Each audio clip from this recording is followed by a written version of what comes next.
এই first morning এ ইংরাজি তোমরা যারা আজকে এক্সাম দিতে যাচ্ছ লাস্ট টাইম একটু তাড়াতাড়ি চোখ খুলে নাও। তোমরা নিশ্চয়ই জানো সিন কি কি পড়ছে। 20 নম্বর যেখানে গদ্য থেকে থাকছে 12, কবিতা থেকে থাকছে 8, আনসিন 20 নম্বর থাকছে, গ্রামার থাকছে 12, ভোকাবুলারি 8, রাইটিং সিন 30।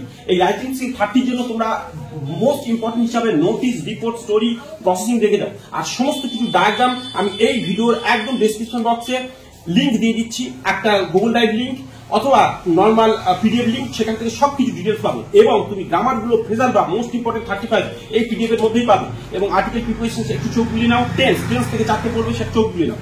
পোয়েট্রি থেকে most important the snail, my own true family এবং ফেল।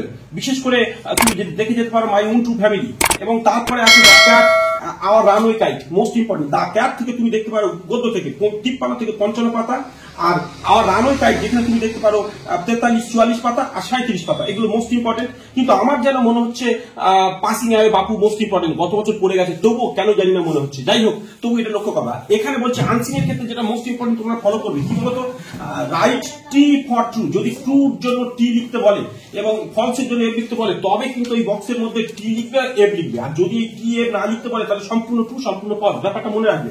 এবং বাকি অংশ তোমাদের সবকিছু জানিয়েছি মোটামুটি মোস্ট ইম্পর্টেন্ট কি। আর আমি পিডিএফটা এক্ষুনি নিচে অ্যাড করে দিচ্ছি, তার সমস্ত কিছু এই ফেবল, এইখানে যে এই fable my own to family থেকে মোস্ট ইম্পর্টেন্ট কোশ্চেনগুলো আমি অ্যাড করে দিয়ে দিচ্ছি পিডিএফ এর মাধ্যমে। সবকিছু ডিটেলস একবার জাস্ট চোখ বুলিয়ে যাও এক্সাম হলে প্রবেশ করার আগে। Best of luck. আমি তোমাদের সাথে ছিলাম, তোমাদের প্রিয় নিজন স্যার। সাথে থাকো, সাবস্ক্রাইব করে অবশ্যই।